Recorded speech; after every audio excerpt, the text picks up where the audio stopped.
Cada vez mais nós brasileiros queremos empreender e a grande questão é como é que a gente começa? Meu nome é Seiichi Arata, da Arata Academy. Hoje nós vamos responder essa pergunta de como começar uma empresa do zero, sem capital, como que a gente vai criar uma estratégia, como que a gente vai definir um ramo de atuação, como é que a gente escolhe um mercado-alvo, como conseguir os primeiros clientes sem um orçamento robusto de marketing, enfim. Todas as perguntas relacionadas ao começo de uma jornada empreendedora. Para isso, eu viajei até aqui na Espanha. Estou no táxi já de volta para o aeroporto. Nós estamos bebendo diretamente na fonte, conversando com o melhor empreendedor brasileiro do ano, Flávio Augusto. Você deve se recordar que a Arata Academy, a nossa comunidade da Arata Academy, fez uma votação no ano de 2012 e o Flávio Augusto foi escolhido o melhor empreendedor brasileiro e não é para menos. O Flávio é um cara super jovem, mas que você vai ver num histórico rápido. Olha o que ele realizou em pouquíssimo tempo. Primeira coisa, ele criou a melhor rede de escolas de idiomas do Brasil, a WhatsApp. A WhatsApp cresceu rápido e cresceu com qualidade, preenchendo uma demanda que até então não era bem abordada, era ignorada, que era o inglês para adultos e com resultado rápido, 18 meses. Um sistema tão bom que chamou a atenção do Grupo Abril Educação, dos maiores do mundo.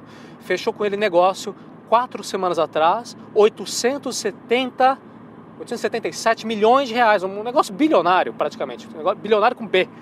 O Flávio é um empreendedor que trabalha com números grandes, esse é o Flávio. Tá? Ele está colocando alguns milhões aí para patrocinar a Copa do Mundo no Brasil, a WhatsApp é patrocinadora oficial, está colocando alguns outros milhões, está comprando um time de futebol nos Estados Unidos, a gente vai explicar o porquê, você vai entender, é surpreendente, ele está aproveitando, construindo um estádio também.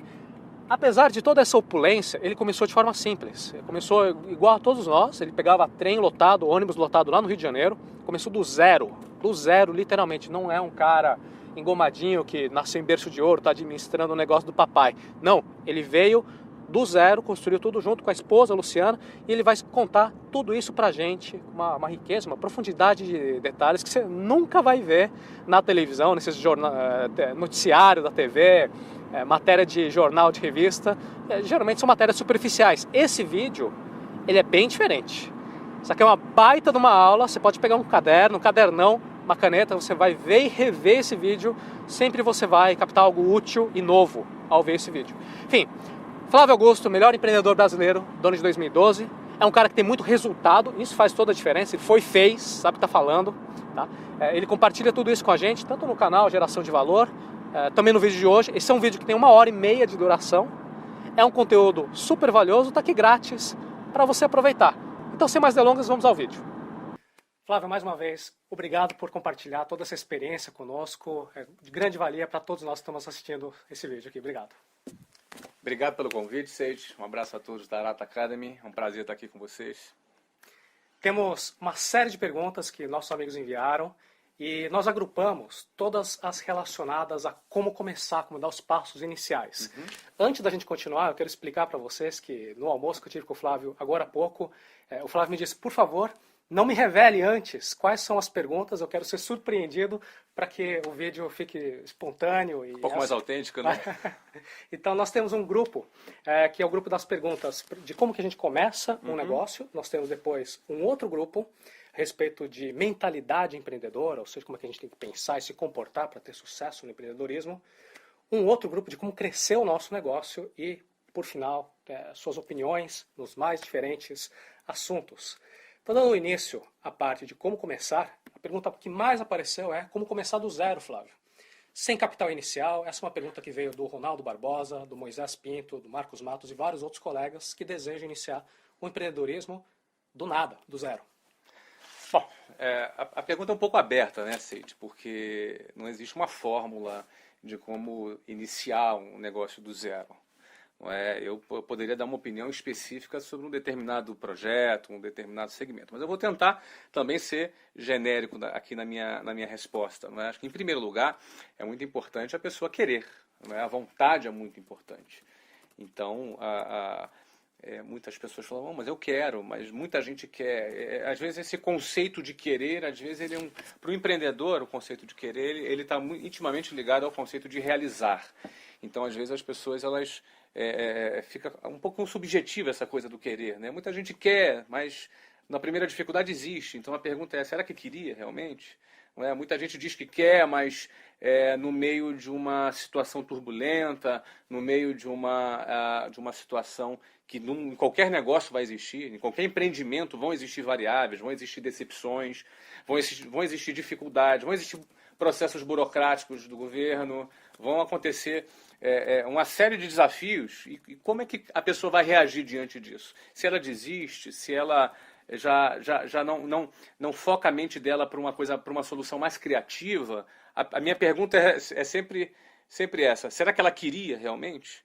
Não é? Então, às vezes, muita gente diz que confunde querer, vontade com desejos. Né? Desejos todo mundo tem. Agora, querer de verdade, a vontade verdadeira, ela já é. A gente só pode definir e diferenciar o desejo da vontade quando colocado à prova. E diante da prova, diante da adversidade, é que você vê quem de fato quer e quem teve apenas um desejo. Então, na minha opinião, na minha avaliação, acho que antes de qualquer coisa a pessoa precisa ter vontade, porque quando nós temos vontade, a vontade ela aguça a nossa criatividade. A gente vê a solução diante de uma situação real, onde nós de fato temos vontade. Não é? Sabe que esse ponto que você acabou de comentar me trouxe a pergunta do Rodrigo Scherer, que ele parece que é uma pessoa que tem vontade, mas não sabe por onde tocar os próximos passos. Ele até disse, uma das partes mais difíceis, se não a mais, em iniciar um empreendimento é escolher o ramo de atuação. Uhum. Vou vender sapato, vou vender vinho, vou vender online, vou vender offline. Como não tem uma fórmula, será que o Flávio pode ajudar a gente a aprimorar essa visão empreendedora? Então, no caso do Rodrigo, ele tem a vontade, mas não sabe o que fazer. Então, é uma pergunta um pouquinho mais específica. Mas a tua vontade, Rodrigo, vai te levar ao que você fazer, porque é aquilo que eu falava, a verdadeira vontade, aquela... Então, deixa eu tentar, porque é uma coisa muito subjetiva, pessoal. É um negócio... E às vezes as pessoas não concordam. Não, mas eu tenho vontade. Eu vou dar um exemplo aqui. A gente precisa conhecer a nós mesmos. Né? A gente precisa se conhecer. É muito importante cada um, a gente conhecer o nosso potencial. E o fato é que muitas vezes nós não conhecemos o nosso próprio potencial. A gente não sabe daquilo que nós somos capazes, daquilo que somos capazes. Então, um exemplo que eu costumo dar uma pessoa estava andando na rua e veio, de repente, um Rottweiler e um Pitbull correndo atrás dela. Não é? Bom, se cronometrasse, né? Tivesse um cronômetro ali naquele momento, provavelmente ela teria batido o recorde mundial, alguma coisa do tipo. Ela vai correr, ela vai sair correndo. E aqueles cachorros ferozes atrás dela, ela vai correr, ela vai saltar, ela vai pular muro, ela vai subir em árvore. Eu não sei se alguém já correu de cachorro, mas numa situação extrema como essa, por exemplo, a gente se depara com um potencial que nós tínhamos dentro da gente, mas a gente não sabia. A gente não tem noção. Então, numa situação extrema como essa, a adrenalina vem, não é? E a gente é capaz de realizar coisas que a gente não tinha ideia que era capaz de realizar. Não é? Então, nós temos uma capacidade, um potencial dentro de nós que é muito importante a gente conhecer esse potencial, a gente se dar conta desse potencial e não duvidar desse potencial. Então, quando a gente tem a vontade de fazer alguma coisa, não é? Essa vontade ela é acompanhada de uma busca, e essa busca você vai alcançar. Você vai definir. Oportunidades tem muitas por aí. Você tem oportunidades de negócio online, você tem oportunidade de negócio offline, você tem oportunidade de negócio na área da indústria, na área de produtos, na área de serviços. Cada oportunidade dessa, obviamente, vai ser acompanhada de uma necessidade de investimento, não é? Para você fazer aquela ideia acontecer. Mas uma coisa é certa, aí já é um outro departamento. Mas primeiro vem a vontade, depois a escolha. E as oportunidades você vai se esbarrar com ela. Eu nunca, por exemplo, imaginei que eu fosse trabalhar com curso de inglês. Eu não planejei quando eu era pequenininho, quando eu crescer eu vou abrir uma escola de inglês. Não é assim que o negócio acontece. Não é? Eu estava lá tranquilo, fazendo o meu curso de ciência da computação e comecei a trabalhar com curso de inglês e me deparei com uma oportunidade.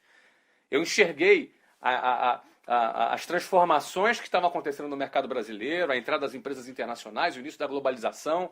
Menos de 3% da população brasileira falava inglês. O inglês se tornou fundamental para que alguém crescesse profissionalmente, pudesse conquistar novos cargos numa empresa multinacional, por exemplo. Eu enxerguei essa oportunidade e começamos a desenvolver um sistema de ensino que não levasse 7, 8, 9 anos de duração, porque quem está no mercado de trabalho não pode levar 8 anos para aprender inglês, o cara está morto, não é? Mas, Flávio, houve uma análise da forma como você está dizendo? Poxa, eu posso empreender aqui, posso empreender ali, vou empreender no inglês porque tem o fator A, B, C e D. Então, quer dizer, foi um planejamento estratégico seu ou o rumo da vida lhe trouxe diante de situações que você identificou a oportunidade? O planejamento, eu acredito que o planejamento ele vem num rumo. Ele acontece enquanto você está caminhando. Sim, perfeito. Entendeu? Eu não planejei trabalhar num curso de inglês. O meu planejamento, quando eu comecei a trabalhar num curso de inglês, era: eu preciso ganhar um dinheirinho para pagar o restaurante e o cinema da minha namorada. Eu tinha 19 anos de idade e ela tinha 16 anos na época. E eu não queria depender dos meus pais, eu queria um dinheirinho para pagar cinema, pagar restaurante para minha namorada. Esse era o meu objetivo, esse era o meu planejamento. Só que no caminho, no rumo, ao conhecer, ao me aprofundar, ao trabalhar na área comercial dessa escola de inglês, eu enxerguei uma oportunidade. Sim. Não é? E em cima dessa oportunidade, aí eu já comecei a fazer um planejamento. Entendeu? E aí daí vem a execução desse planejamento. Voltando àquela primeira pergunta, eu também não tinha dinheiro. Eu não tinha um recurso da minha família, meus pais não tinham condições de me ajudar, eles me davam só apoio moral, não tinham condições de me dar apoio financeiro, mas eu tinha um projeto. Então, meu primeiro objetivo, meu primeiro recurso, eu chamei um amigo, apresentei para ele a minha ideia. Eu já tinha 4 anos atuando em escolas de inglês, ou seja, eu já tinha conhecimento do setor, já tinha o meu planejamento. Ele não era um planejamento só teórico, ele já tinha características práticas, porque eu tinha trabalhado 4 anos naquela pequena rede de escolas de inglês. E aquele meu amigo comprou a ideia. Pô, legal. E o que ele precisava fazer? Ele precisava vender um Voyage 86 que ele tinha, era em 1991, então era um Voyagezinho já rodado. Precisava vender o Voyage dele. E ele ia ser meu sócio na abertura dessa primeira escola. Da primeira escola que foi no centro do Rio de Janeiro, na Rua da Alfândega, na esquina com a Avenida Rio Branco. Só que o seguinte, 3 semanas antes da gente já começar a fazer já os aportes, o meu amigo amarelou. Ele ficou com medo de perder o Voyage dele. Aí amarelou. O cara amarelou, o cara ficou com medo. Deu um pavor no cara lá e ele saiu fora. E eu fiquei na mão. Eu já tinha pedido demissão do meu trabalho, já tinha um grupo de pessoas que estavam acreditando em mim, que iam ser os primeiros funcionários, já aguardando a inauguração da primeira escola. Sim. Não é? Eu já tinha falado para várias pessoas e agora não tinha, o Voyage velho desapareceu, virou fumaça e eu não tinha grana. E agora? O que eu vou fazer? Eu precisava do recurso. Então, primeiro vem a vontade, depois você define o projeto, aí eu posso dizer, aí você precisa do recurso. No meu caso, eu tinha definido o recurso, que o cara vendeu o Voyage dele lá, ia botar mais um dinheirinho lá e estava resolvido o problema. E de repente eu fiquei sem capital, sem o meu capital inicial. Não é? Bom, eu conversei lá com a minha gerente de banco, consegui um cheque especial. Então, minha primeira escola eu abri com R$20 mil do cheque especial a uma taxa de juros de 12% ao mês. Não é nada que eu, e provavelmente... Quando eu escuto você contando essa história, me dá uma agonia, eu falo, Flávio, não fala isso, que o pessoal vai começar a fazer cheque especial. Pois é, não é nada assim que academicamente fosse uma sugestão. Tá bom. Mas eu vou dizer para vocês reservas. Que um empreendedor, quando ele quer fazer alguma coisa, ele faz. Quando ele quer fazer alguma coisa, ele arruma um jeito de fazer. Não é? Essa é a questão. A vontade, a certeza do cara, quando ele acredita no negócio dele, ele é tão grande, isso toma conta dele, que aqueles 12%, que cá para nós é um juros extorsivo ao ano, em juro composto deve dar quase 1000% ao ano. Depois faz a continha aí direito, eu estou fazendo aqui de cabeça, mas é um absurdo, não é? Você cobrar 12% ao ano, né? É uma coisa realmente extorsiva. Mas eu estava pegando aquele cheque especial, estava beijando ele, porque aquele cheque especial era a minha alternativa que eu tinha para abrir a primeira escola, não é? Então, eu considero que... Agora, por quê? Porque a minha vontade estava muito definida. Agora, você teve a vontade e teve o preparo também. Eu tive o projeto, eu tive a vontade, a definição do projeto, só que eu tinha um preparo. Sim. Eu tinha um outro capital, que era um capital intelectual, um capital de experiência, Sim. um capital de conhecimento, porque o meu trabalho era um trabalho na área comercial, e nessa empresa o meu trabalho era fazer a captação de alunos. Não é? Então, eu era responsável lá nessa outra empresa por captar novos alunos para a escola. Então, para mim, isso foi muito importante, porque, tudo bem, os R$20 mil deu para comprar umas cadeiras, botar uns quadros, dar uma pintura lá e começar a primeira escola. Tá, mas e como é que eu pagava o aluguel de 400 metros quadrados, o andar inteiro, na Rua da Alfândega, em esquina com a Avenida Rio Branco, no Rio de Janeiro, um endereço nobre. Como é que eu pagava o aluguel? Quer dizer, antes disso, né? Como é que eu aluguei esse espaço? Eu tinha que encontrar um louco, não é? Que topasse alugar para mim. Depois de eu tentar em 15, 20 imóveis e ninguém querer me alugar, porque eu não tinha fiador, porque eu não tinha garantia, não é? E aí, até a hora que eu encontrei um louco, que topou. Que eu contei a história para ele, ele acreditou e ele topou. Agora, o detalhe é que eu devo ter tomado uns 30 nãos, né? Sim. Não é? A questão é, quantos não teriam desistido no 10º não? No 20º não? No 29º não? Não é? Eu sabia, por isso que eu te falo, a vontade, isso não é autoajuda não, entendeu, gente? Isso é prática, é uma coisa muito prática. Não é? A vontade de alguém que quer empreender, ele é um fator muito determinante, em especial em situações adversas como essa. Eu não tinha fiador. Na realidade, assim, eu tinha um fiador que era meu pai, que era um apartamento que custava na época talvez 35 mil reais na periferia do Rio de Janeiro, que não garantia nem 3 aluguéis de condomínio e IPTU junto. Ou seja, não é garantia. Não é? Então o cara que topou alugar, ele teve que acreditar na história, teve que acreditar no projeto. E eu tinha 23 anos de idade, né? Inclusive isso tem a ver com o poder da comunicação, que é um dos temas de perguntas que nós temos aqui. Você precisa ter o poder de comunicar o teu negócio, né? Eu tive que vender o negócio para um amigo do Voyage, mesmo ele desistindo, eu tive que vender a ideia para o cara do imóvel, para a equipe que estava trabalhando com a gente, porque aquelas pessoas estavam trabalhando no projeto, acreditando naquele projeto, que elas poderiam crescer dentro dele. Então, elas, no mínimo, teriam que acreditar que o projeto ia dar certo. Não é? Porque a natureza de um curso de idiomas, você precisa de vários funcionários, né? Então a gente talvez inaugurou com uns 12 ou 15 funcionários. E como é que fazia para pagar esses 12 a 15 funcionários no outro mês, pagar o aluguel? Tinha que vender, não é? Tinha que vender. Se não vendesse, não pagava, né? Como que você conseguiu os primeiros clientes? Essa pergunta do Hugo Fortes. E, inclusive, a gente tem alguns amigos que acompanham de perto o seu trabalho, que eles até me contam o seguinte.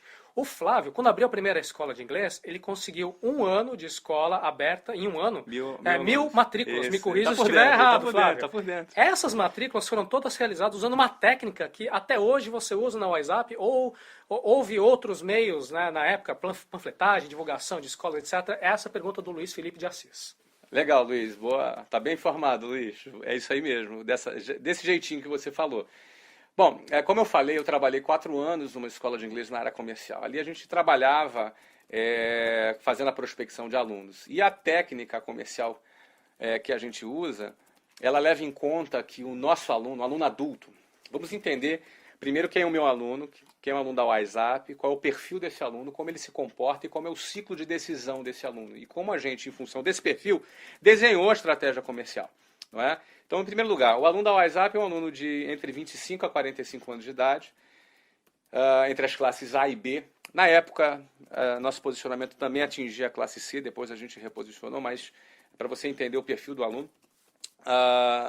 E por ser um aluno entre 25 e 45 anos de idade, ele não é um aluno, não é um perfil que quer estudar inglês.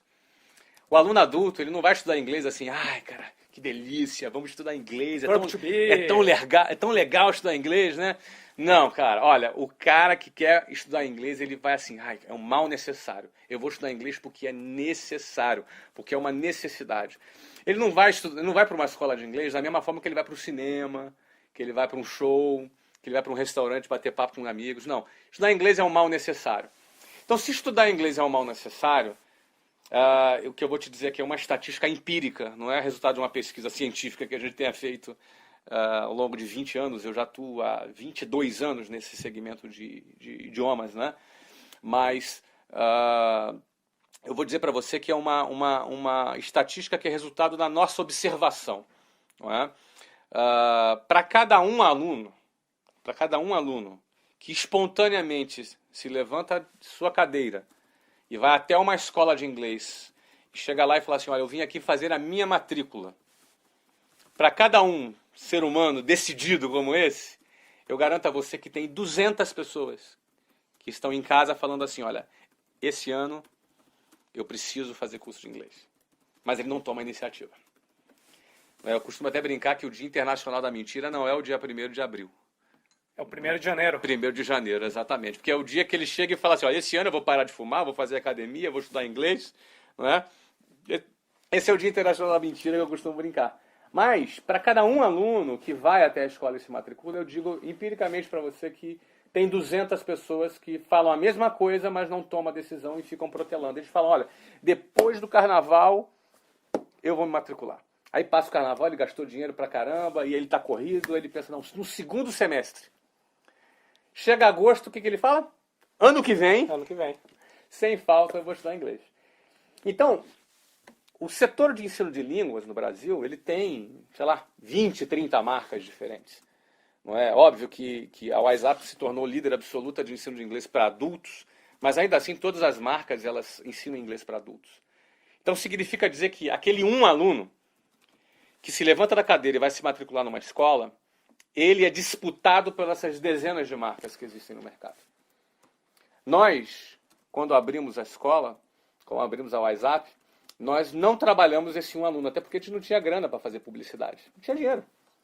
Tinha mal dinheiro para pagar as contas, então tinha 20 mil reais no cheque especial que a gente abriu a escola, depois tinha que vender para poder pagar as contas no outro mês. Como é que a gente ia fazer propaganda? Não tinha, e propaganda é muito caro. Sim. Não é? É investimento alto. Então, a nossa alternativa era a nossa estratégia comercial. E a nossa estratégia comercial, ela não atuava naquele um aluno que se levantava e ia se matricular. Ela sempre atuou nesses 200 alunos que estão falando, eu vou estudar inglês, mas ele não se levanta da cadeira e vai lá. Dentro desses 200, nós sempre atuamos sozinhos. Porque a nossa estratégia comercial ela é proativa.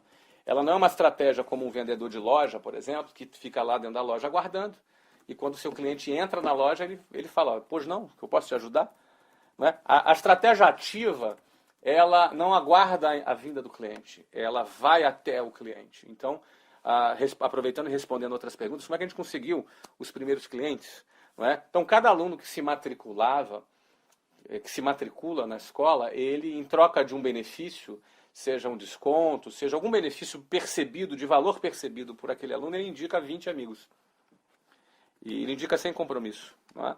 Ele indica 20 amigos. E nosso departamento comercial, em primeiro lugar, nenhuma escola, as escolas não têm departamento comercial, não tinham naquela época departamento comercial. Então nós já formatamos um departamento comercial que eram profissionais dedicados 100% à prospecção de alunos. Então eles entravam em contato com esses amigos. Então ligava para a pessoa, olha, eu estou ligando para você, o Seite é nosso aluno, indicou você para... E a gente gostaria de saber se você realmente tem interesse em aprender inglês, se você acha que inglês é importante. E se a pessoa dissesse, não, eu acho legal, eu tenho interesse em aprender inglês, não, você não está estudando inglês por quê? Não, por falta de tempo. Geralmente é essa, né? A justificativa, né? Falta de tempo. Vou fazer ano que vem. Não é? Mas se você conhecesse uma escola que resolvesse o seu problema de tempo, você estaria disposto a investir no seu inglês? Lidando com objeções. Estratégia de vendas muito boa. E a pessoa, não, sim, então tá bom. Então, olha, mediante o que você está falando, se você concordar, nós vamos até você fazer uma apresentação para você conhecer a escola. O Seite é nosso aluno, está gostando do curso e tal. Vamos apresentar para você. Se você gostar da escola, você pode se matricular, mas você não tem nenhum compromisso. Ah, tá legal. Ou seja, para cada 30 ligações, a estatística é essa. 30 ligações, 5 visitas. 5 visitas, 2 matrículas. Opa. Repete o número? 3052. 3052. 30 ligações, 5 entrevistas, 5 visitas e 2 matrículas. Não é? Ou seja, o trabalho do departamento comercial e para cada entrevista realizada, você pegava as 20 indicações da pessoa. Às vezes, mesmo quando o aluno não se matriculava, ele gostava, mas às vezes não tinha dinheiro, ou ia viajar, alguma coisa do tipo, indicava amigos. Sim. Não é? E através dessas indicações a gente foi trabalhando. Nós matriculamos os 1000 primeiros alunos naquele ano, naquela primeira escola, sem gastar um centavo com publicidade. 7 meses depois, nós abrimos a segunda escola na Avenida Paulista, lá em São Paulo. E ali foi um desafio grande, porque a gente quis abrir na Avenida Paulista, na época, o metro quadrado mais caro do Brasil. Pegamos um andar lá também, encontramos um outro louco que nos alugou o andar, não é? E a gente assumiu na época o que seria hoje um aluguel, condomínio, IPTU, um ticket na ordem de uns 45 mil, 40 a 50 mil reais, talvez. Imagino muita gente, Flávio, imaginando justamente a questão da sua idade, muito jovem, indo atrás de todos esses potenciais proprietários que poderiam alugar para você, pensando, poxa, mas eu não posso fazer isso porque eu sou muito jovem, ninguém vai me levar a sério. Como é que você fez? Eu tinha 23 anos. Eu acho que quem é jovem... Eu vou dizer uma coisa para você. Eu tenho 41 anos de idade. Já não sou tão jovem quando eu tinha 23. Mas eu gostava muito de ter 23 anos e mostrar para as pessoas que eu, apesar de 23 anos, eu era competente, eu tinha segurança, eu sabia vender meu projeto, eu sabia o que eu queria, não é? E liderava um processo, porque depois que eu fiz o resultado da primeira escola, eu já usei o resultado da primeira escola para abrir a segunda. Eu abri 24 escolas em 15 capitais do Brasil nos primeiros 3 anos. Inaugurei uma nova escola a cada 45 dias nos primeiros 3 anos. Tudo com capital próprio, não é? E os 20 mil reais do cheque especial, inicialmente. Então eu digo que, é claro que o resultado da primeira escola já me ajudou na segunda, o resultado da segunda, porque eu digo uma coisa para você, resultado é incontestável, não importa qual é a sua idade. Tem muita gente de 50 anos de idade que tem menos resultado do que pessoas de 20 anos, 22 anos, 23 anos. Eu sempre gostei, eu sempre utilizei o fato de eu ser jovem, e eu gostava muito quando as pessoas falavam assim, nossa, mas quando você é novinho... Não é? Eu gostava muito daquilo. Né? Eu já sabia que quando eu chegasse, as pessoas iam olhar assim, desconfiadas. Mas quando eu abrisse a boca, as pessoas iam ficar... E eu gostava dessa reação. E eu vi o body language da pessoa e sabia, olha, agora a pessoa já está de boca aberta, agora a pessoa já está percebendo. Então, essa confiança, esse brilho no olho, sabe? Isso é uma coisa que não tem idade. Sim. Isso é uma coisa que não depende da sua experiência, da sua classe social, da sua origem, não importa. Ninguém determina o seu brilho no olho. O seu brilho no olho é determinado por você, pela sua decisão, pela sua vontade, não é? E aí, a partir daí, os seus resultados vão te dando mais o quê? Mais consistência na sua comunicação. Não é um sonhador aloprado, não é um cara que delira, sonhador, iludido. Não. Estou falando de um cara que sonha, que tem brilho no olho, mas em seguida ele vai lá e, mostra resultado. Aí, com o resultado na mão, amigo, as pessoas se rendem para o resultado, não importa qual é a sua idade. Não é? Sensacional. A gente tem uma pergunta aqui da... Como sobreviver no mercado nos primeiros anos de operação com pouco fluxo de caixa? Pergunta do Rafael Lacerda, da Universidade Federal de Ouro Preto. Acho que tem a ver com esse começo. Claro. Tem que vender muito, Rafael. Olha que bacana. Na época eu não tinha grana, mas tinha conhecimento, tinha know-how. Não é? E eu sabia que eu tinha uma estratégia comercial que funcionava. Então eu tinha que vender, cara. Eu lembro que eu tinha, na minha primeira escola, eu tinha que vender 100 matrículas por mês. Tinha que bater essa meta todo mês. Eu sabia, se eu fizer 100 matrículas por mês, está tudo bem. Meu fluxo de caixa está resolvido. Então eu tenho que resolver. Eu vou injetar fluxo de caixa como resultado da minha equipe comercial. Não é? Eventualmente você pode pensar, mas eu não tenho jeito para vendas, eu não sei vender. Então, amigo, se associa a alguém que vende. Porque eu acho muito importante, se você quer abrir um negócio, você botar dinheiro para dentro. A venda é o que põe dinheiro para dentro. Não é? O que você injeta fluxo de caixa é o resultado comercial da sua empresa. A Ambev, ela, que é a maior cervejaria do mundo, a Ambev, não é? Sim. Ela tem que bater meta. Se ela não vender, ela não paga as contas. Se a Coca-Cola não vender, ela não paga as contas. Nenhuma empresa sobrevive se não vender. Então, já que nós tínhamos uma estratégia comercial e desenvolvemos essa estratégia comercial que independia dos investimentos de publicidade, porque a gente não tinha dinheiro para fazer, então era o quê? Era 30-5-2. 30 chamadas, 5 entrevistas, 2 matrículas. Então, vamos embora, vamos ligar, vamos marcar, vamos matricular e para poder pagar as contas. Então, a resposta meio objetiva, vendendo. Não é? Batendo, cumprindo as metas de vendas. Esse era o primeiro lugar. E com a qualidade do produto, a gente conseguiu o quê? Reter o aluno. Sim. Porque se você não você vende, mas se entrega um produto porcaria, não adianta. Você tem que ter ali uma qualidade aceitável para você fazer a retenção dos seus alunos. Não é? Então, ali, né, no nosso caso, era um conjunto de venda mais retenção de alunos. E a retenção era resultado do serviço que era prestado naquele momento. Né? Keila Maidana pergunta, você começou com o dinheiro do cheque especial, como é que você adquiriu conhecimento de como gerir o dinheiro para que lhe desse um retorno? Qual foi a sua atitude no aspecto financeiro, no aspecto de gestão? Eu fui muito privilegiado nesse início, porque eu trabalhei 4 anos na empresa, numa escola de inglês, focado na área comercial. Mas a Luciana, lembra a Luciana que eu falei no início? Não é? Eu me casei com a Luciana, eu tinha 20 anos e ela 17 anos.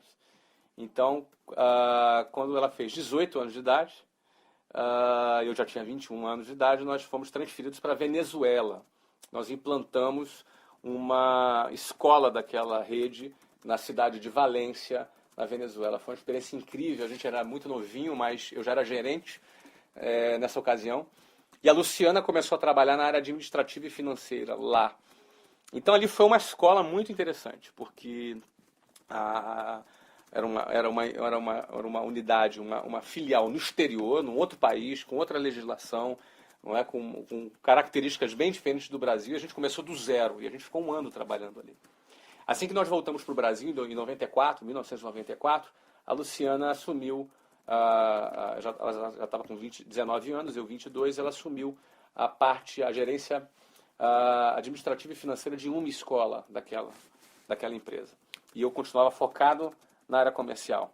Então eu tive assim, a possibilidade de contar com a Luciana na parte administrativa e financeira.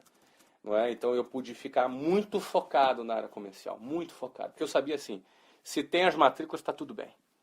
Então, isso é muito importante para o empreendedor ele definir quais são os pontos críticos, os pontos que definem o resultado do negócio dele. Porque uma forma de se manter preguiçoso no trabalho não é ficar sem fazer nada. Às vezes é fazer o que não era para fazer. Eu chamo isso de preguiça mantendo-se ocupado. Não é? Se eu tenho que fazer 100 matrículas no mês, e se eu faço qualquer outra coisa, vou fazer reunião com o professor, vou fazer reunião com a administração, vou fazer treinamento com a equipe de atendimento ao cliente, tudo isso é importante para outras pessoas fazerem. Porque se eu ficar ocupado em qualquer função que não seja garantir a entrada de 100 alunos por mês, é preguiça mantendo-se ocupado. Eu tive o privilégio de poder contar com a Luciana desde o início, e ela se virava nos 30, né, para conseguir todos os recursos necessários, e ela administrava aquele pouco, porque administrar com muito dinheiro é mole, não é? Ela administrava sem recurso, então a gente conseguia, não é, conciliando o que entrava de recurso de venda, mais o fluxo de caixa, mais os alunos que já estavam estudando e pagando mensalidades, ela fazia toda essa administração administrativa e financeira. Isso facilitou muito para mim, porque eu pude ficar muito focado em duas coisas. Uma, em primeiro lugar, venda, área comercial, porque aquilo garantia a nossa sobrevivência naquele momento. E dois, na parte estratégica. Eu tinha a condição de, do ponto de vista estratégico, olhar para onde o negócio estava indo, já naqueles primeiros meses, não é, o que redundou até a gente abrir a segunda unidade e a segunda filial 8 meses depois em São Paulo. Pode falar um pouquinho de estratégia, Flávio? Que tipo de fatores são importantes para você definir uma boa estratégia? Ou até mesmo você acha que tem uma boa estratégia, na implementação vê que, o mundo prático tem fatores diferentes do que eu imaginava. Como é que você reajusta a sua estratégia? Acho muito importante a estratégia para você definir para onde você está indo. Então, para mim, naquele momento, estava muito bem definido. O inglês se tornou um idioma fundamental no início da década de 90. Então o inglês não era mais como na década de 70, por exemplo, onde se aprendia francês na escola. Era algo desejável. Não, ali na década de 90, o inglês se tornou algo fundamental. As pessoas precisavam falar inglês para poder crescerem e terem acesso. Depois vem a internet, acesso a conteúdos e por aí vai. Não é? Então, esse é o primeiro ponto que era parte da estratégia, o macro, né? O posicionamento do inglês no Brasil e no mundo. Segundo, o posicionamento do nosso produto. Nós criamos um produto fora da caixinha. As escolas de inglês trabalhavam ensinando inglês para crianças e adolescentes. A gente criou um curso para adultos. Porque o curso para adultos, dentro desse contexto, era um curso que precisava ter outras características. Eu não podia botar um adulto junto com uma criança em sala de aula. Então, eu tinha que tinha que formatar todo um modelo operacional para aquele público adulto, de maneira a atender às necessidades dele. Em primeiro lugar, um curso mais rápido. O adulto não quer ser professor de inglês. O cara é engenheiro, ele quer ser professor de inglês? Ele não quer. Se ele quiser ser professor de inglês, ele faria letras. Então, como ele é engenheiro, ele quer aprender inglês rápido. Agora, o que eu vou ensinar para esse cara? Eu vou ensinar para ele as regras gramaticais, a análise sintática, os sistemas de formações linguísticas, morfologia. Não sabe nem português, né? Não. Na língua pátria. Eu vou ensinar para ele o que é necessário para ele falar, ler, escrever e atingir o objetivo dele. Então, por isso que a WhatsApp criou um curso de 18 meses. Então, isso era parte da estratégia. Um produto que oferecesse ao público adulto uma solução mais rápida para ele. Não é? Então, uma vez definido isso, aí a gente foi para a parte operacional. Precisa ser um curso com flexibilidade de horários, precisa ser um curso que atendesse, que não misturasse, que não botasse criança junto com adultos, que tivesse uma turma homogênea. Não é? Então, tudo isso fez parte da estratégia. Uma vez que a gente definiu, e no meu caso, por exemplo, Seite, eu já trabalhava há 4 anos no setor, Sim. Então eu já tinha o termômetro, né? Então, assim, uma vez definido isso, a estratégia agora é trabalhar. É meter a mão na massa e fazer acontecer. Entendeu? Tem gente que às vezes gosta de ficar no ar-condicionado, né? Não, eu estou fazendo estratégia aqui. Você entendeu? É o cara preguiçoso tirando onda de intelectual, entendeu? Tem hora que tem que trabalhar, tem hora que é mão na massa. Está definida a estratégia? É mão na massa. Mão na massa era o quê? Vender. Foco era o quê? Captar alunos. Não é? E prestar um bom serviço. Então tinha que captar alunos e prestar um bom serviço. No processo de venda, como é que você escutava o seu cliente potencial, aquele que você telefonava? Ele fazia algumas perguntas, obviamente, por telefone, antes de ir até a escola. E na escola, provavelmente, ele perguntava, mas se eu faltar hoje, porque eu tenho uma reunião até tarde, eu posso ter uma aula de reposição? Como é que você escutava essas perguntas para remodelar o teu curso? É muito interessante quando a gente trabalha nessa área, eu já trabalhava há 4 anos, as perguntas são sempre as mesmas. Ah, sim. Você entendeu? Sim, sim. As perguntas são sempre as mesmas, as dúvidas são sempre as mesmas, as objeções são sempre as mesmas. Se você está escutando. Claro, quando você começa a perceber que o cara, você já sabe onde é que ele vai falar, você já sabe qual é a solução que você vai dar. Só corrigindo, Seite, a entrevista não era na escola, era fora da escola. Era na casa da pessoa ou no escritório da pessoa. Você mandava a pessoa até a Isso, o próprio vendedor, ele falava com a pessoa, ele próprio já marcava e ia até o trabalho da pessoa. Porque, vamos lembrar, se ele tivesse a disciplina para se levantar da cadeira e se fosse até a escola, ele já teria se matriculado. Sim. Então, a estratégia proativa, a gente ia até ao nosso cliente, entendeu? Então, esse é o ponto. Na hora de conversar, existia toda a técnica para apresentação e para tirar as dúvidas do aluno. E o resultado, geralmente, era o aluno ficar super empolgado. Puxa, porque, primeiro, o nosso modelo era completamente diferente e atendia todas as necessidades dele. Segundo, ele começava a enxergar assim, cara, dessa vez eu vou aprender inglês. Ele ficava super empolgado. Aí a gente ia para a parte financeira, onde se falava da matrícula, da mensalidade, etc. E tal. E ali já assinava o contrato na hora com o aluno. Fantástico. Então, todos os dias de manhã a gente reunia a nossa área comercial e entregava ali 5, 10, 15 matrículas foram feitas no dia anterior, né? E a gente trabalhava essas metas, a gente vibrava muito, comemorava muito com cada meta alcançada. Era uma característica, né? A gente vibrava e comemorava com cada mês de meta alcançada era uma vitória. E nosso projeto, nosso sonho estava indo além. Então, só para resumir, definiu a estratégia, parte para a execução. Na hora da execução, se alguma coisa não está dando certo na execução, tem que ver onde você está errando.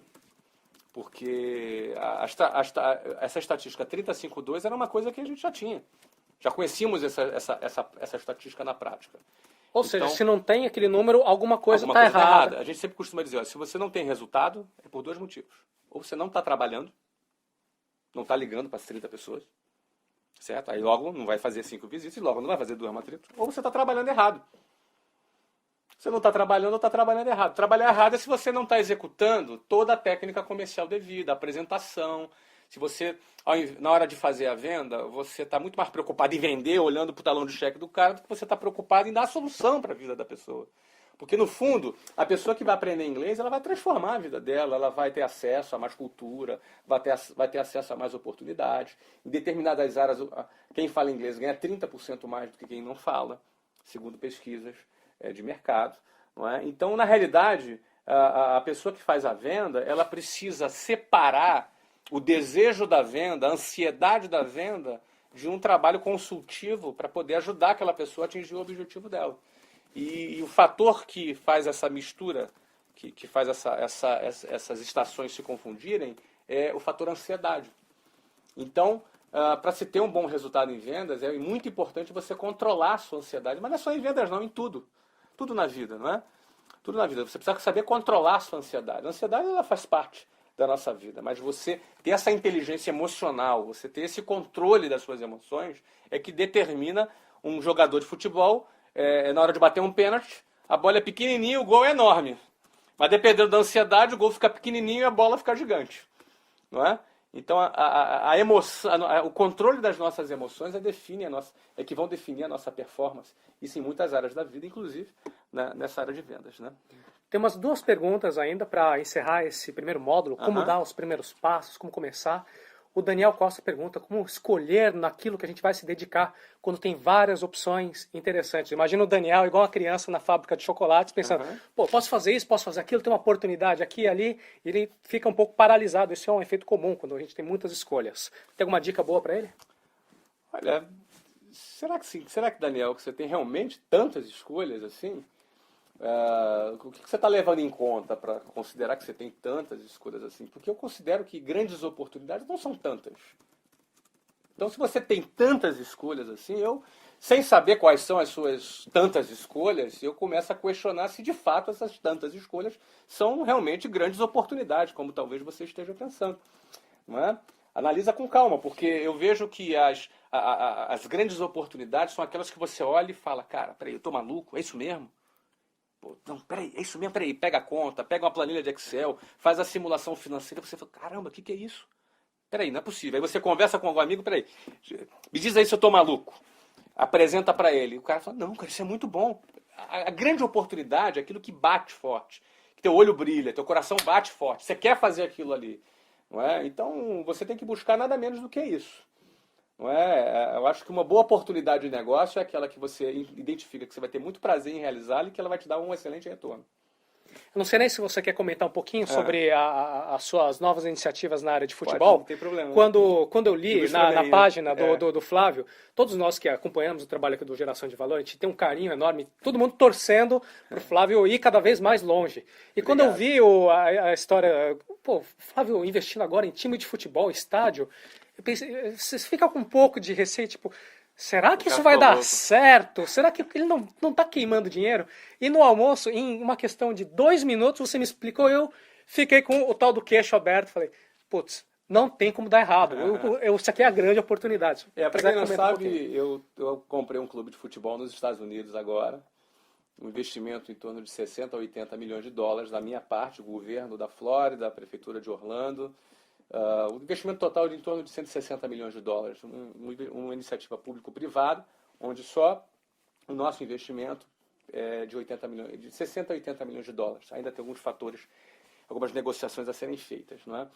E nós vamos levar esse clube, que se chama Orlando City, que inclusive você está convidado a curtir a página do Orlando City. Vou colocar o link aqui embaixo. Lá no Facebook. E não só isso, mas você vai ser muito mais que bem-vindo a ser um torcedor do Orlando City. Não tem problema, a gente não é ciumento, você pode continuar torcendo para o seu clube aqui no Brasil, mas seu segundo clube nos Estados Unidos, você está convidado. Nós vamos levar isso para a MLS. E aí, a primeira coisa que muita gente pergunta, a MLS é a Major League Soccer, é a principal liga de futebol nos Estados Unidos. Então, a primeira coisa que as pessoas perguntam, pô, cara, o cara vai investir em futebol nos Estados Unidos, está comprando um clube nos Estados Unidos. Por que não comprou no Brasil? Por que não no Brasil, né? Em primeiro lugar, no não Brasil... Não é patriota? Em primeiro lugar, no Brasil, o clube não é uma empresa, né? O clube é um clube, é uma agremiação. Você não compra um clube nos aqui no Brasil. Não é? O máximo que você faz é investir em troca de publicidade. Como, por exemplo, a minha empresa, a WhatsApp, investiu cerca de 30 milhões de dólares para ser patrocinadora da Copa do Mundo. Nós estamos ajudando a FIFA a realizar a Copa do Mundo no Brasil. Mas isso é em troca de publicidade. Não é? E quando eu falo de investimento num clube de futebol nos Estados Unidos, eu estou comprando um clube, eu sou dono do clube. É uma empresa. Não é? Eu sou acionista, sou dono e controlador desse clube. É um negócio. Negócio com fins lucrativos. Não é simplesmente uma troca de publicidade. E muita gente pergunta, pô, mas nos Estados Unidos, futebol nos Estados Unidos, né? Isso ilustra muito bem aquilo que eu estava falando sobre grandes oportunidades. Meu filho de 13 anos joga futebol. Nos últimos 3 anos eu fui motorista dele aos fins de semana, levando o Breno em várias cidades da Flórida para participar de torneios, jogos de futebol. e fiquei lá em contato com o Youth Soccer, que é o esporte para a divisão de base nos Estados Unidos. Fiquei impressionado com a quantidade de jovens envolvidos e os pais completamente envolvidos. E fui fazer uma pesquisa daquilo. Quando eu fiz uma pesquisa, eu identifiquei que nos Estados Unidos existem 24 milhões de crianças entre 5 e 17 anos de idade que praticam o futebol, nosso soccer, o nosso futebol aqui no Brasil. Não o futebol americano, o futebol nosso aqui mesmo. Não é?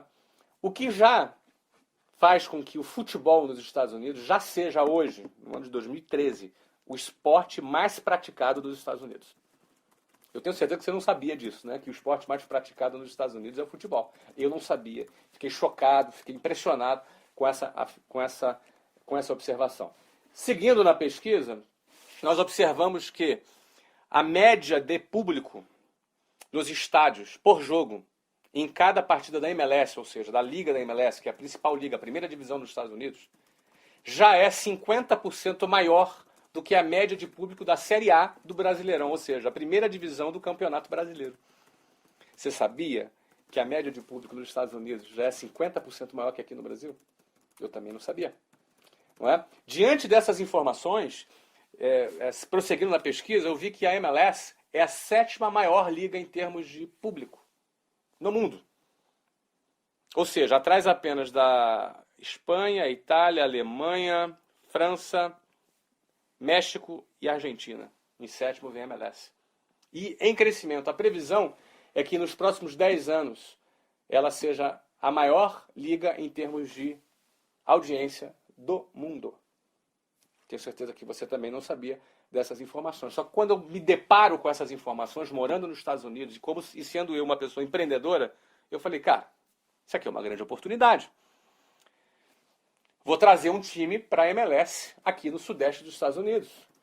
Eu morava em Orlando, não tinha time em Orlando, não tinha time em Miami, Atlanta, Minneapolis, Tampa, não tinha nenhum time. Vou trazer para cá. Não é? Nisso eu identifiquei um time, que é o Orlando City, que joga na USL, que é uma liga de terceira importância nos Estados Unidos, uma liga profissional, já completamente organizado e já pleiteando a entrada nos Estados Unidos. Eu fui lá e comprei esse clube, e já estamos negociando com o governo para construir um estádio. Tem que construir um estádio já em torno de 20 a 25 mil pessoas, é uma exigência da MLS. Estamos negociando com a MLS para implantar o time lá, já jogando na liga em 2015. Então, a estrutura do negócio de futebol nos Estados Unidos é baseada em 3 pilares.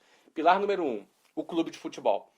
Faturamento, publicidade, venda de jogadores, licenciamento de produtos, tudo que envolve o negócio futebol como num clube tradicional em qualquer país do mundo. Esse é o primeiro pilar desse projeto. O segundo pilar é a arena. A administração dessa arena, que é naming rights, que é a venda do nome do estádio, não é? As propriedades de publicidade, alimentação vendida dentro do estádio, estacionamento, suítes corporativas. Então, só para você ter ideia, esse estádio tem um projeto de ter 40 suítes corporativas. Cada suíte é vendida por em torno de $500 mil por mês. Geralmente são bancos, empresas que compram para fazer networking, para levar clientes, etc. e tal. São 40 suítes corporativas. Então, a venda dessas propriedades na administração da arena, além da possibilidade de fazer shows e outras atividades que não futebol, também. Então, esse é o segundo pilar que envolve o negócio. E o terceiro pilar que vai envolver esse negócio, é uma rede de franquias de escolas de futebol nos Estados Unidos. Ou seja, se nós temos 24 milhões de crianças americanas entre 5 e 17 anos que praticam o futebol nos Estados Unidos, eu quero só 5% desse mercado. Com 5% desse mercado, essa rede de 1.000 franquias já terá mais de 1.200.000 alunos. O que já vai tornar, e desse negócio eu entendo bem, porque a WhatsApp é uma rede de franquias, já com o modelo de negócio que nós desenvolvemos, que foi recentemente vendido agora para Abril Educação, o qual eu me tornei acionista na Abril Educação, é um negócio que eu entendo muito bem. Então, é só você tirar o inglês e você pega o futebol e você coloca o futebol. Ou seja, é o mesmo negócio nos Estados Unidos, não é? Sem nenhuma concorrência numa rede de escolas de futebol nos Estados Unidos. Não é? Bom, o negócio arena já é maior que o negócio clube, só que o negócio rede de franquias de escolas de futebol é maior que a arena e o clube juntos. Os três juntos formam um modelo de negócio desse investimento que eu estou fazendo no futebol. Eu contei essa história aqui a pedido do Seite, mas voltando àquela pergunta, é assim que funciona. Aí você faz a conta, eu tenho lá o meu modelo, o meu planejamento, os números são... Não é que eu não acredito nesse número. Não é possível, eu tô maluco. Vem cá, eu chamo um ou dois amigos, deixa eu apresentar isso para você aqui. Eu devo estar louco. E aí?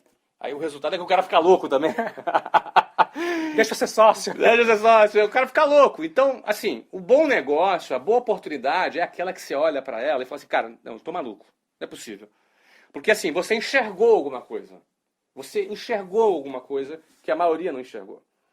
E quando você enxerga essa coisa, que é o primeiro pilar do empreendedorismo, que eu costumo dizer que é a visão.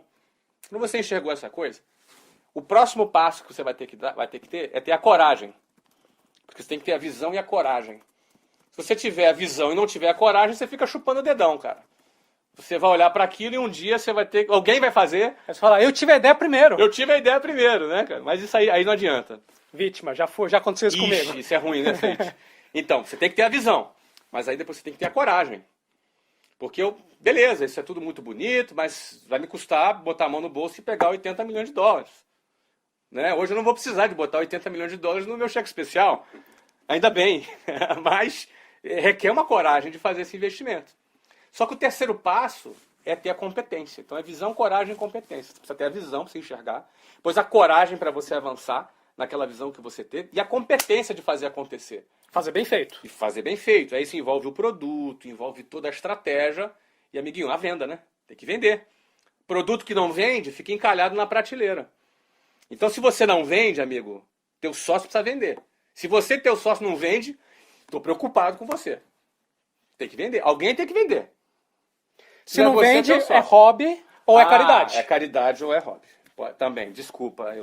Ainda assim, rapaz, vai ser uma caridade medíocre se não vender também. Exatamente. Porque ninguém quer, porque se não tá vendendo... Vai vendendo... ser uma coisa sem expressão, entendeu? Sim. Até para fazer caridade, você tem que vender a tua ideia.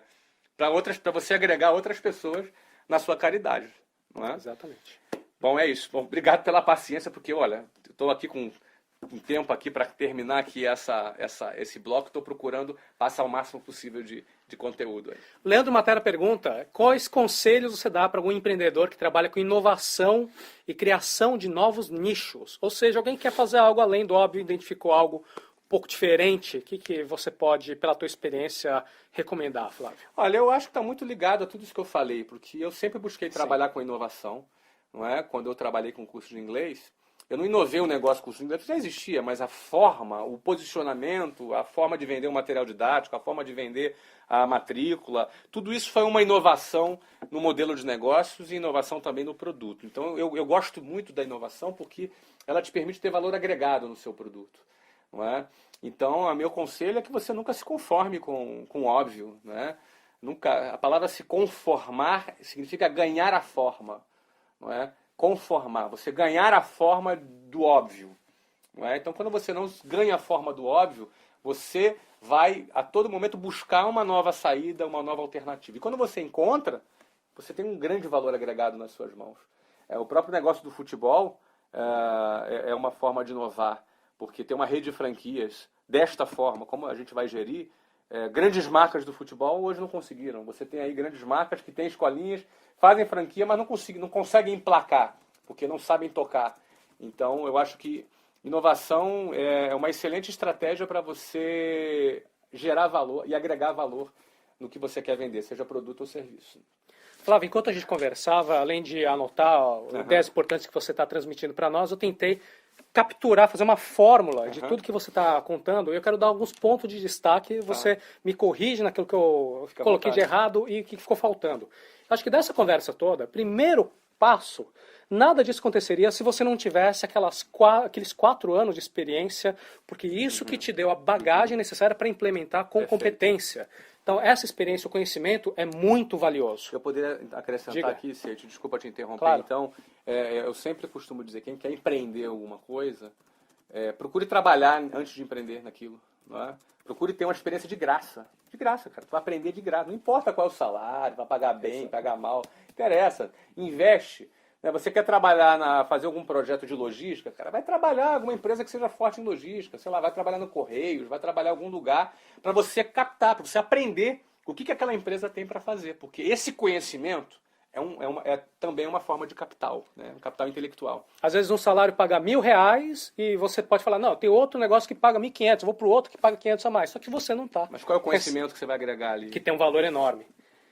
Você também tem um entendimento de modelo de negócios, isso também é muito importante, você adquiriu isso com a prática, mas Isso, hoje... eu fui aprendendo também ao longo do caminho. Isso. Sim, e hoje você aplica isso em outros negócios, como é o caso agora do Aí futebol. a gente já pegou aquilo que aprendeu e agora já está aplicando direto. Isso. Resiliência, resistência, controle Claro, emocional, para perfeito. tomar uma série de nãos. Não é que o Flávio pegou o cheque especial, falou, legal, agora deixa eu ir pro primeiro aqui. Oi, posso alugar? Então coloca todos os móveis, é tudo lindo, maravilhoso. Isso. Tem um certo atrito, você tem que passar por ele. O não faz parte. O não faz parte. O fraco cai diante do não. O forte se fortalece ainda mais diante do não. Você se sentiu mal, como pessoalmente, as pessoas não gostam de mim, das minhas ideias, se sentiu pessoalmente vulnerável no meio do processo de tomar um não depois do outro? Olha, inicialmente não. Eu me lembro bem que nesse primeiro, cara, eu estava tão decidido, eu levei tanto não, eu não cheguei nem a ser afetado. Mas eu me lembro bem quando eu fui para a segunda experiência, que foi abrir em São Paulo, e lá a gente deu um passo forte, porque a gente pegou um espaço premium, né? Você imagina, a preço de hoje, 40, 50 mil de reais de aluguel, condomínio IPTU, era muito ousado. Só que lá eu já tinha o resultado do Rio para apresentar. Sim. Então eu já fui achando que eu não vou precisar levar 30 não, eu vou levar uns 10. Então eu criei uma expectativa de levar 10 não, é um erro, cara. É um erro. Eu tomei uns 80 não em São Paulo, carioca folgado, 23 anos de idade. É um moleque pirralho que veio do Rio de Janeiro, que quer alugar um imóvel, onde lá se viu. Então foi mais difícil do que no Rio de Janeiro, quando eu fui abrir São Paulo. E eu me lembro, sim, quando a gente tinha uma expectativa muito grande de alugar um determinado andar lá, e a gente já tinha ralado pra caramba. E tava eu e um companheiro, Gerrison, que começou comigo lá em São Paulo, que era o diretor comercial lá em São Paulo. E quando eu recebi a ligação no meu celular dizendo que o proprietário tinha negado, não queria alugar para mim, eu me senti uma grande frustração. Grande frustração, a gente ficou assim, andando, a gente estava ali na Avenida Paulista caminhando, muito frustrado, o Gerrison ficou mal, acho que o Gerrison até vomitou. Ele ficava nervoso. Tá vendo o vídeo, Gerson? Ele ficava nervoso e vomitou. Cara, calma, Gerson. E a gente ficou meio desolado, né? E a nossa técnica, a gente ligava para as imobiliárias, visitava, né? Foi nesse dia que a gente viu um imóvel assim, a gente olhou o prédio, vamos entrar aqui e perguntar se tem alguma coisa. A gente entrou a frio ali no imóvel e estava ali o imóvel e o proprietário estava no prédio. E eu sentei, a gente estava desarrumado, eu estava de calça jeans, todo barbado nesse dia, porque era um dia, não era um dia de fazer reunião, era um dia só de dar uma volta para captar imóveis. Então eu não fui preparado, então... Muita gente desistiria, diria, não, hoje não posso, hoje eu não estou com a barba bem feita. Cara, mas a gente estava assim já desolado, a gente estava mal, a gente ficou mal, eu fiquei mal aquele dia lá. Né? Mas a gente já estava ali, né, cara? Vamos lá ver, a gente nem acreditava que o cara ia atender a gente, o cara atendeu a gente, eu sentei lá na frente do cara. Elvio, o nome dele. Eu já agradeci muito esse Elvio. Fiz um vídeo uma vez para esse Elvio lá na minha empresa, fiz uma homenagem a esse Elvio. E ele era procurador de um proprietário uruguaio de vários imóveis na Avenida Paulista. Eu sentei com o Elvio lá. A primeira coisa que ele falou, não, o nosso prédio fecha às 6 horas da tarde. Nossa escola funciona principalmente à noite, né, que é para adultos, né? E aí, não, mas aí revertemos. Aí, não funciona sábado, revertemos. Mas como é que é o projeto? E vendemos o projeto, vendemos. Bom, cara, nós saímos daquela reunião com o Elvio dando a chave do negócio pra gente. Na primeira? O contrato não tinha sido nem assinado ainda. Ó, vou mandar o contrato para você, mas pra vocês adiantarem, já toma a chave aqui. Um negócio assim, excepcional, um negócio fantástico. A gente saiu de lá vibrando muito, com a chave na mão, era inacreditável, de uma grande frustração a uma grande alegria, entendeu? Então, assim, teve vontade de desistir? Já tivemos ali vontade de jogar tudo para cima, mas quando a gente acredita no projeto, a gente não desiste, a gente avança, e essas experiências, essas vitórias, elas fortalecem a gente para a próxima decepção, para a próxima situação. Então, isso é muito legal lembrar disso, né? Agora. Tem uma coisa que é impressionante, Flávio, a sua capacidade de comunicação, você transmite conceitos com clareza, igual você explicou tantos conceitos aqui pra gente na câmera. Imagino que é a mesma coisa quando você vai desde aquela época, dessa reunião, ou até mesmo a primeira escola lá no Rio de Janeiro, para você ter uma imagem na sua cabeça de quais são as vantagens, quais diferenciais você oferece e entregar isso para a pessoa e ela se sentir entusiasmada e acreditar na sua visão. Aham. Tem como explicar de onde que surge isso? Eu acho que vem de dentro, né? Acho que assim, eu gosto disso, eu continuo me movendo por isso, né? Eu, assim, eu fiz um grande negócio agora com a Abril, foi um negócio que eu fiquei muito feliz, muito satisfeito, um negócio ficou público aí, não é? Em toda a mídia, um negócio de quase R$1 bilhão. Mas eu confesso a você que, claro que eu fiquei feliz, mas eu me lembro muito das minhas primeiras conquistas. Essas ainda me mexem muito mais comigo. Sim. Eu ainda lembro muito quando eu pegava um trem cheio, ia trabalhar para chegar às 8 horas da manhã, tinha que sair de casa às 6 horas da manhã. Então eu saía de casa às 6 horas da manhã, entrava num ônibus cheio ou num trem cheio, lotado, chegava todo amassado, chegava para trabalhar já cansado, de viajar 2 horas em pé na Avenida Brasil. Quem é do Rio de Janeiro sabe o que eu estou falando. Morava lá na zona oeste do Rio de Janeiro, não é? Nos grandes centros, né? Quem mora na periferia sabe do que eu estou falando também. E já chegava lá para trabalhar, encontrava um coleguinha meu que veio da Zona Sul, que pegou o metrozinho, que estava perfumadinho, bonitinho lá. Eu competia direto com esse cara. Eu estava competindo por um espaço no mercado junto com esse cara. Quando eu lembro disso, isso me emociona até hoje. Porque eu tenho certeza que esse é o DNA que pode tocar você aí do outro lado. É isso que pode fazer você desistir do seu sonho e ser mais um na multidão, ou você superar tudo isso para você chegar mais longe. Como eu sei que esse é o ponto que define, eu procurei, nesse tempo, nunca me afastar dessa essência, entendeu? Que eu acho que essa é a essência que define alguém superar, sair do zero para chegar em algum lugar. Essa é a essência. Então, eu sempre, assim... porque o sucesso ele embriaga, né? O sucesso ele faz a pessoa às vezes achar que ela é grande coisa, entendeu? E ninguém é melhor do que ninguém porque ganhou mais dinheiro ou menos dinheiro, ninguém é melhor do que ninguém porque é mais famoso ou menos famoso. A realidade é essa. O meu valor hoje é o mesmo do que quando eu estava dentro de um trem na periferia amassado comendo balas quen-quen e biscoito Globo, que é do Rio de Janeiro, sabe o que eu estou falando, né? Picolé dragão chinês, não é? Então o meu valor hoje é o mesmo. A diferença é que talvez as pessoas me veem hoje diferente do que de antes, mas isso é problema delas. Porque seja eu aqui onde eu estou hoje, ou onde eu estava antes, ou onde você está agora, se você tem certeza do seu valor, isso basta. Isso basta. Não interessa se alguém duvida, se alguém não acredita, basta é você acreditar. Porque na hora que você acredita, você tem vontade, você tem criatividade, você vai ser resiliente, você vai fazer acontecer, você não vai se abater com as dificuldades, você vai enxergar uma boa oportunidade e vai falar, cara, tô maluco? É isso que eu quero. E você vai falar com outras pessoas e você vai deixar todo mundo maluco do seu lado. Aí alguém fala assim, pô, mas se não tiver dinheiro não adianta, amigão. Deixa os caras malucos do seu lado que vai aparecer dinheiro assim, ó. Nem que seja do Voyage, entendeu? Acabou. Porque hoje em dia as pessoas, nem que o seu vizinho, teu primo, teu pai, tua mãe, seja quem for, junta, faz uma vaquinha para investir em você. Não, isso é brilhante, eu vou te interromper, porque quando as pessoas têm essa visão, isso aqui é maluco, alguém vai roubar de mim, então eu vou ficar quieto. E aí não, a coisa... Cara, não rouba. O cara pode roubar a tua ideia, mas não rouba o teu entusiasmo. Não rouba o teu brilho, não rouba. Eu tô falando negócio do futebol agora e não tá feito ainda. Eu comprei um clube lá, mas não construí o estádio ainda. Alguém lá pode fazer. Vai fazer então, pô. Por que ninguém copiou a WhatsApp até hoje? Tem um monte de gente que tenta. Tá cheio de curso aí que é de 18 meses. Engraçado que não é nem 19 e nem 17. Mas ninguém tem o resultado da WhatsApp. Porque o DNA do negócio, a cultura, é esse que define. Então, não esquenta a tua cabeça, não. Abre o bocão, fala, vende tua ideia. Se levou 80 não, tá no caminho certo. Tá mais perto do sim.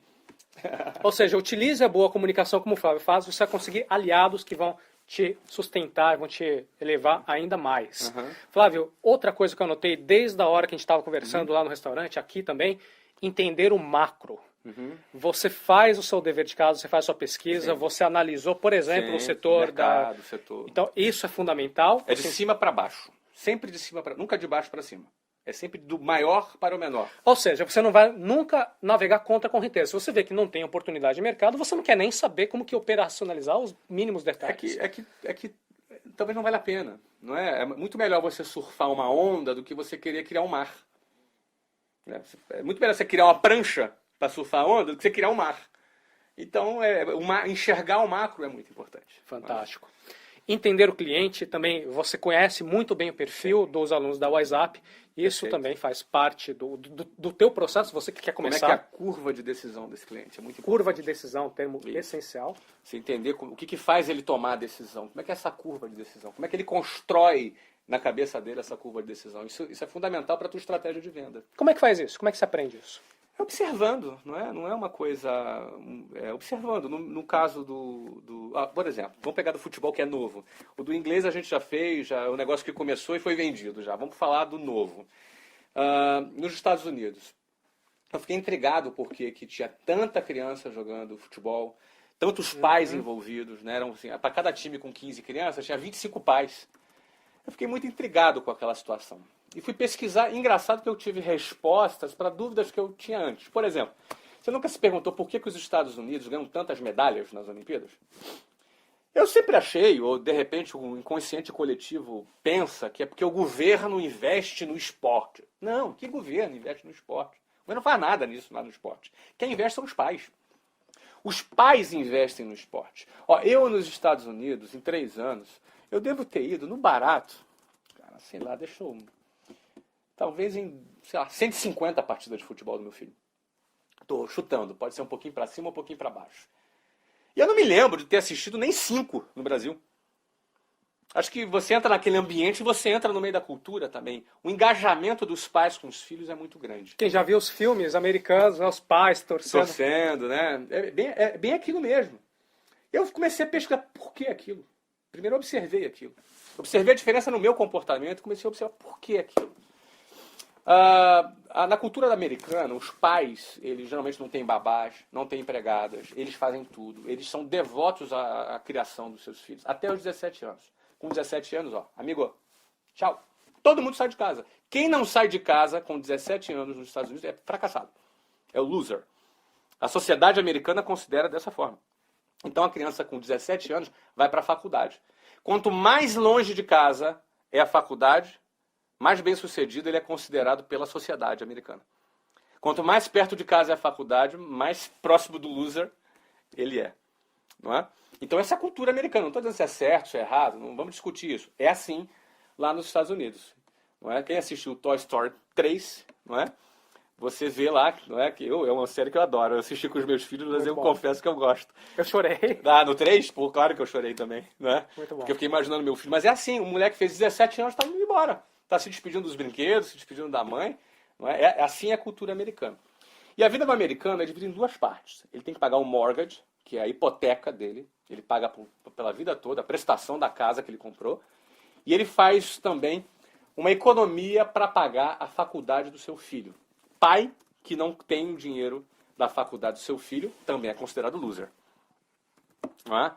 Então, por que ele faz essa economia? Porque é cara a faculdade. Custa aí em torno de 40, às vezes 50 mil dólares por ano uma faculdade nos Estados Unidos.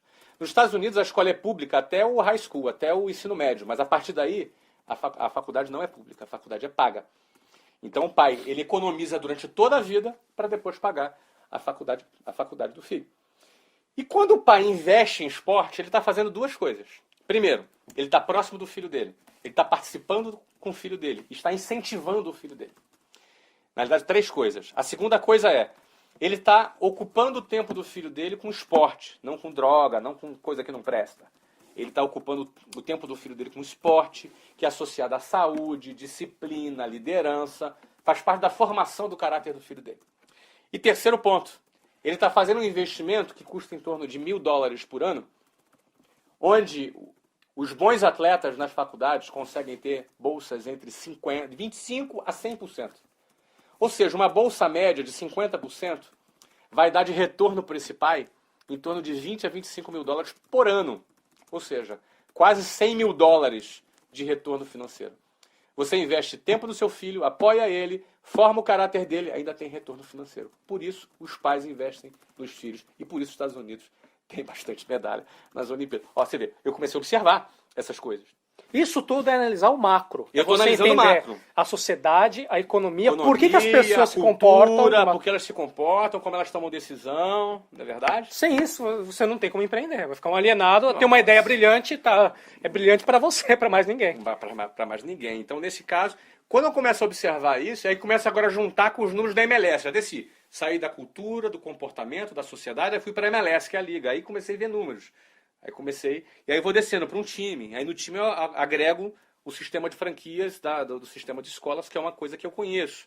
Então, isso tudo fecha de cima para baixo num projeto onde eu sei que na hora que eu for vender, por exemplo, na hora que eu for vender a matrícula na escola, na hora que o departamento comercial ativo, é o que a gente sabe fazer, for vender a matrícula de uma escola de futebol para um americano, você acha que ele vai abordar que aspectos com os pais? Porque vai ter, imagina, o pai e o filho do lado e o cara, o vendedor lá fazendo a apresentação da escola para eles. Vai falar, obviamente nós vamos criar convênios com universidades, nós vamos fazer eventos com os coaches que contratam e dão as bolsas na faculdades, nós vamos fazer toda uma preparação para preparar aquela criança para ganhar uma bolsa na faculdade.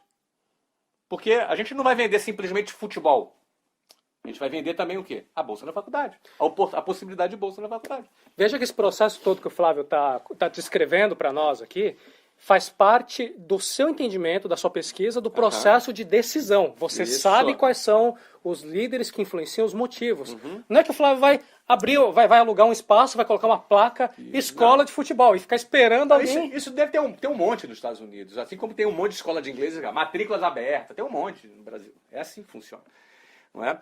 Então, certamente, esse processo vai nortear toda a campanha publicitária, todo o aspiracional intangível que forma a decisão do cliente final, que é o pai, no final do dia é o pai e a criança, de estudar naquela escola de futebol. Que vai dar a ele uma boa formação técnica, uma boa formação moral e uma oportunidade de ingressar, quem sabe, nas melhores universidades com bolsa e, de quebra ainda, a chance de ser um profissional do futebol jogando na MLS. Não é? Se fosse no Brasil, por exemplo, essa estrutura de argumentação não servia. A cultura é outra, o povo é outro. Tem que entender o cliente. Tem que entender o cliente. Provavelmente, a chance de ser um jogador profissional atrai muito mais do que uma bolsa na faculdade. Mulherada. São outros fatores. Não é? São outros fatores que vão fazer o cara tomar a decisão. Flávio, como último ponto que eu anotei aqui, com certeza tem milhares de outros, mas que eu consegui captar do nosso bate-papo, uma fórmula que garante a qualidade da execução e que garante o sucesso do teu empreendimento. Na nossa conversa, você comentou bastante das tuas aptidões, do teu esforço que você aplicou na área matemática, que você gosta muito de sistemas, tem até a questão da matriz, mas enfim, eu entendo que você pensa muito em sistemas, tanto que franquia é sistema. Quando você tem um sistema que funciona bem, tanto faz qual é a característica específica daquela pessoa, quem olhar o manual, implementar, faz a coisa acontecer. Então, esse pensamento sistêmico, eu acredito que ele ajuda muito. Algumas pessoas se sentem muito criativas, falam, não, eu vou improvisar, vou fazer de um jeito ou de outro, só que no final das contas acaba faltando essa parte sistêmica. Se você puder fazer um comentário, seria bem interessante. Eu considero que é muito importante. Por exemplo, nos meus empreendimentos, eu sempre procuro fazer um negócio de maneira que seja possível expandi-lo em escala. É importante ter escala. Não adianta, por exemplo, eu criar um negócio que dependa diretamente de mim e eu não consiga escalar. Não consiga multiplicar ele em escala. E aí eu vou morrer na praia. Ou vou ficar com um negocinho ali o resto da vida trabalhando e no dia que eu parar, o negócio morre. Não é? Então, eu procuro sempre investir em negócios que produzem escala, que eu possa ter hoje uma escola, eu possa ter 1.000 escolas, que eu possa ter 10.000 escolas, que eu possa atender milhares, centenas de milhares ou até milhões de clientes. Eu acho que é muito importante, na hora que se desenha um projeto, e você criar um sistema que ele possa ser replicado. E todo sistema pode ser replicado. Todo sistema pode ser replicado.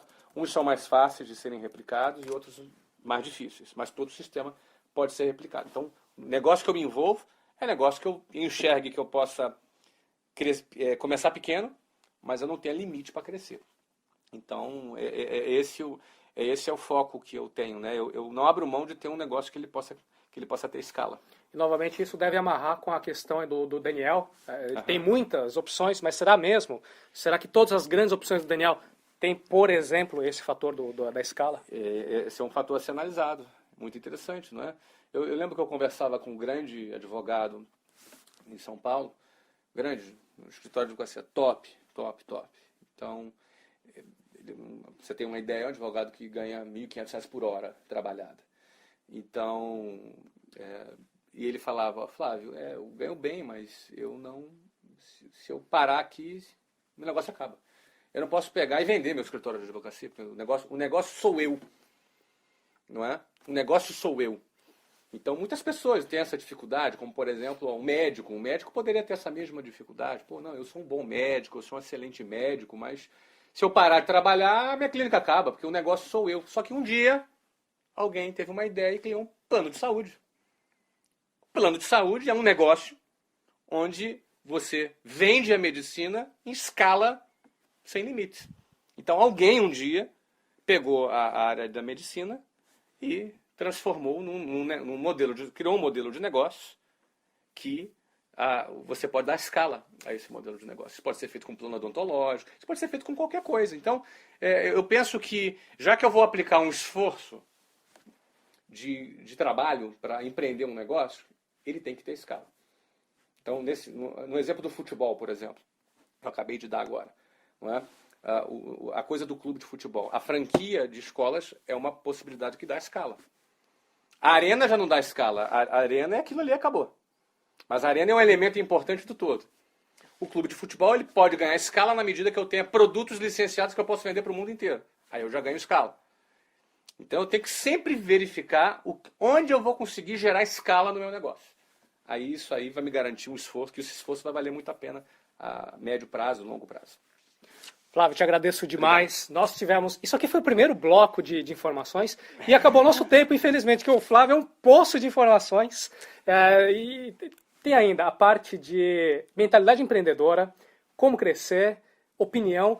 São assuntos que não tem como a gente cobrir hoje. O Flávio tem alguns compromissos e o nosso tempo é limitado. Espero que no futuro a gente possa fazer outros módulos e discorrer um pouco mais, Flávio. Muito prazer, Seite. Um prazer aqui receber você em Barcelona, um lugar onde eu estou morando agora. Um prazer falar com vocês. Eu admiro muito o seu trabalho, o trabalho da Arata Academy. Você está de parabéns com essa tua iniciativa que tem aí transmitido o seu conhecimento e trazido para o seu público um conteúdo sempre com o objetivo de ajudar. Eu fico muito feliz em ver iniciativas como essa, que a gente ali no Geração de Valor, que é uma iniciativa que a gente também faz com muito carinho. A gente sabe que tem muita gente boa ali do lado, tem muita gente competente, capaz, sonhadora, que está a fim de fazer acontecer. Então eu espero ter colaborado com cada um de vocês, tá bom? Obrigado pelo convite. Muito obrigado. E com certeza, acompanhando o canal de Geração de Valor, a gente vai colocar vários endereços nas mais diferentes plataformas. Você vai ver que o ano de 2013 está cheio de novidades, né, Flávio? Bastante, E com certeza, vários pontos que a gente não tratou hoje serão com certeza abordados nesse ano e nos próximos anos que virão. Mas eu me convido para voltar a gente falar mais com a galera aqui. Obrigado, será um grande prazer. Valeu. Tchau. Gente. E aí, curtiu? Sabe que hoje em dia, com a atenção média das pessoas, é até maluquice você falar, vou publicar no YouTube um vídeo de 1h30, né? Lembra daquela hora, no comecinho, o Flávio até diz assim, com muita franqueza, até pode ter algumas pessoas que ficaram ofendidas, ele fala, olha gente, muita gente fala da boca pra fora, eu quero isso, quero aquilo, quero... Mas será que quer mesmo? No fundo, muita gente deseja, mas querer é outra coisa, outros 500. Se você assistiu esse vídeo inteiro, do começo ao fim, fez suas anotações, está mudando a sua forma de pensar, de agir, de implementar, por causa dessa aula com o Flávio Augusto, bom, esse é um indicador a mais que você realmente quer, tá? Que você não é um desses sonhadores que só deseja. Então, quanto mais a gente mergulha no mundo do empreendedorismo, a gente vai encontrar mais pessoas que vão inspirar a gente, tudo isso tem um efeito multiplicador no nosso ecossistema e eu tenho certeza que você também vai inspirar muita gente. Tá? Para isso, clica no botão de curtir, compartilhe esse vídeo, seja em compartilhar no Facebook, até pegar o link, manda por e-mail para aquela pessoa que você sabe que vai usar isso bem, passa para frente, a gente vai inspirar cada vez mais pessoas juntos. Meu nome é Seite Arata, da Arata Academy, essa foi a aula com o fenomenal Flávio Augusto, do Geração de Valor. Como você viu, a gente tinha dezenas, centenas de perguntas agrupadas, né? Esse foi o grupo de como começar, mas também tem o grupo de mentalidade empreendedora, como crescer o nosso negócio, tem uma parte mais pessoal, mais psicológica, para a gente entender o pensamento do Flávio, a opinião dele em vários assuntos de empreendedorismo. Mas não dá para cobrir tudo, eu já estou chegando aqui no aeroporto. Isso tudo a gente gravou 1h30, espero que... Vamos ver qual que é a repercussão desse vídeo. Se as pessoas estiverem curtindo, vendo até o final, eu vou olhar as estatísticas, dando joinha, recomendando, a gente pode criar novos materiais. Eu aprendi muita coisa nesse vídeo, espero que você também. Então é isso, um abraço forte e até nosso próximo vídeo. Tchau!